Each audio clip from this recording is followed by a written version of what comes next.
Graça e paz a todos. Mais uma vez estamos juntos, meditando na palavra do Senhor. Eu gostaria de estar meditando com os irmãos hoje sobre o tema revelação. É um assunto bastante, às vezes, difícil de entender, porque a maneira com que nós pensamos nisso, nós pensamos de forma errada, tá?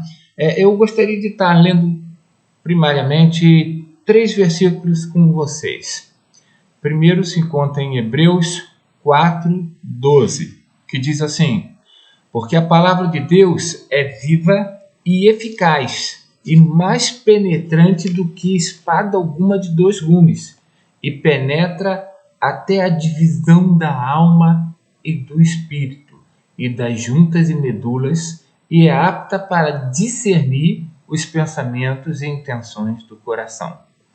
Então, aqui fala que a palavra, ela penetra até a divisão da alma e do espírito. Há uma necessidade de ter esse discernimento, essa separação entre alma e espírito. E a consequência disso é ter um discernimento, uma revelação, tanto da mente de Cristo como das suas intenções do coração. Outro versículo também que eu gostaria de estar lendo com os irmãos é sobre João 4, que diz o seguinte, versículo 23 e 24: mas a hora vem, e agora é, em que os verdadeiros adoradores adorarão o Pai em espírito e em verdade. Não é de qualquer jeito que se adora a Deus, em espírito e em verdade. Porque o Pai procura a tais que dessa forma, assim, o adorem. Coisa muito importante.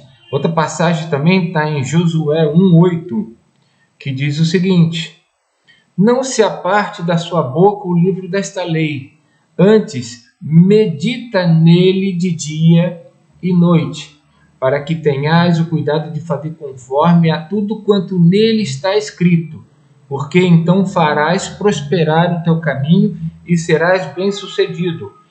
Então, a palavra de Deus fala sobre ser realmente bem-sucedido e prosperar, mas existe uma maneira.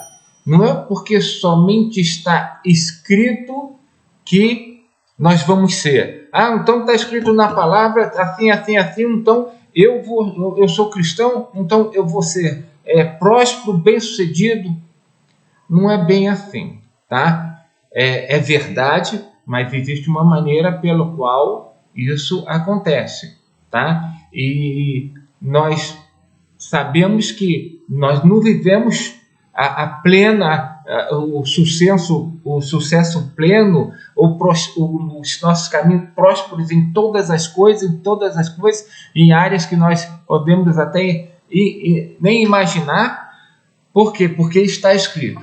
Não, porque está escrito é uma verdade, mas pode não ser verdade ainda nas nossas vidas. O que faz essa diferença? O que acontece? O que está por detrás disso? É difícil em poucos minutos falar sobre isso, mas eu gostaria que vocês me acompanhassem nesse raciocínio. Veja bem, nós temos a palavra de Deus em nossas mãos, mas conforme está escrito lá em Hebreus, nós conseguimos discernir?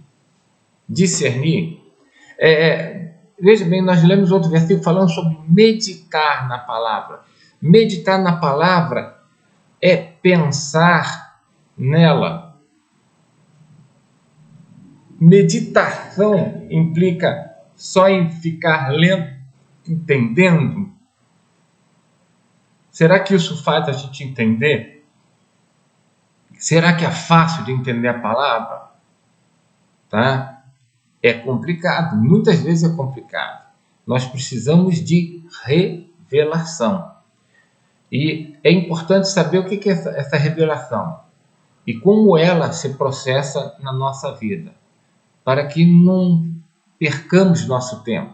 Veja bem, a palavra de Deus está escrita aí, a Bíblia está escrita em várias línguas, né, em vários idiomas, mas nem por isso significa que as pessoas conhecem.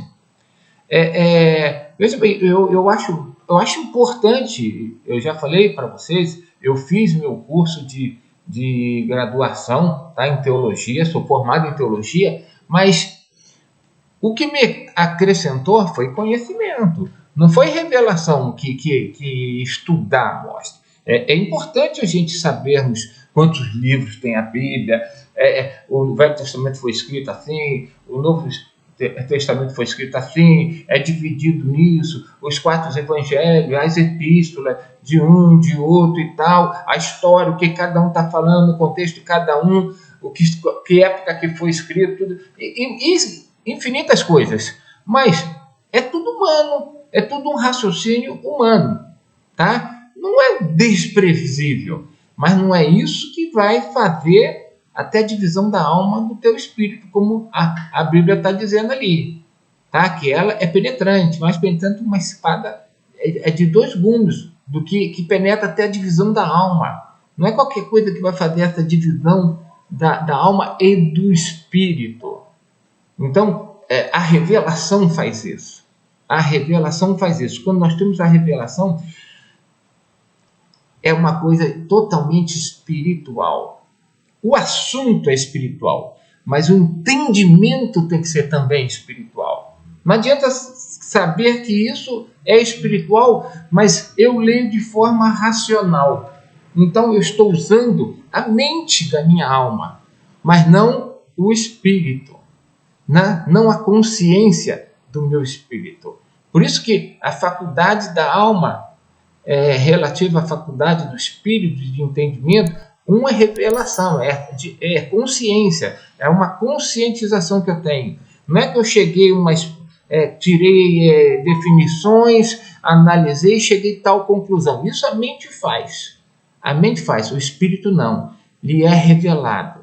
E isso faz com que ele seja conscientizado de uma verdade que ele passa agora a enxergar, que ele nem tinha como enxergar.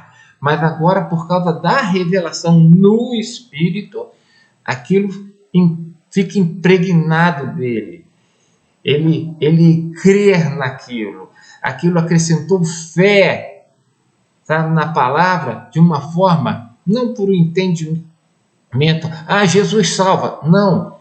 Ele sentiu a presença de Deus e foi convencido espiritualmente de que Jesus Cristo é o nosso Senhor e Salvador. E isso o fez aceitá-lo. Isso é muito comum a todos, porque é o início da vida, tá? O início da vida espiritual. Mas ela deve seguir. E aí nós precisamos usar aquilo do qual nós precisamos, que nós recebemos quando nós nascemos de novo, né? Acabamos de falar sobre estudo sobre o novo nascimento. Nós recebemos o que? Essa nova vida, essa novidade de vida que é o quê? É o Espírito de Deus, no qual nós recebemos a vida eterna dele. Tá? No Espírito nós somos eternos. Por quê? Porque nós temos a vida de Deus. Nós recebemos a vida de Deus, que é a vida Zoe, e essa vida eterna está em nós. Lógico que como consequência disso, nós vamos viver eternamente. Mas não é necessariamente a ênfase nisso. Ela é eterna porque Deus é eterno. E como eu recebi a vida dele para ser eterna. Mas mais importante do que viver eternamente é vivenciar Deus dentro de mim. Ter essa comunhão perfeita entre o meu espírito e o Espírito de Deus em mim.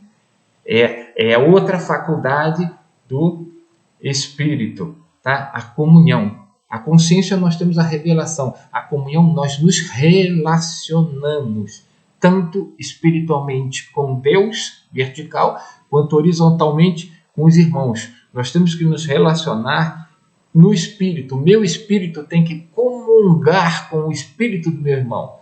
Se nós tivermos só comungar, se é que eu posso usar essa palavra, na alma, isso é apenas uma amizade, isso é um relacionamento que eu posso ter com qualquer um ímpio qualquer. Agora, o relacionamento entre dois cristãos deve ser espiritual. E se é espiritual, tem que ser no espírito. Já está falando, é espiritual. Tá? Não é um relacionamento de alma, como a gente tem com vizinho, com conhecido, com parente, com qualquer coisa. Não, é espiritual. Então nós temos uma vertical com Deus e uma horizontal entre aqueles que também experimentam o Espírito de Deus habitando no seu espírito. Amém? Isso me faz lembrar, né, quando Maria e Jesus no seu ventre, e eles se comunicaram, né, com João e Jesus no ventre, e eles se mexeram ali. Aquilo não era uma coisa natural, aquilo já era uma coisa espiritual dos dois. Maravilhoso isso, né? Espero que a primeira parte de revelação tenha mexido com vocês, feito vocês pararem para analisar alguma coisa e ver que precisamos alinhar nossa vida com essa revelação aí. Porque o que nós precisamos é uma palavra rema, uma palavra revelada. E agora nós vamos dar continuidade à segunda parte, para que a gente possa completar num vídeo curto também, mas que a gente possa tirar diversas conclusões. Até mais.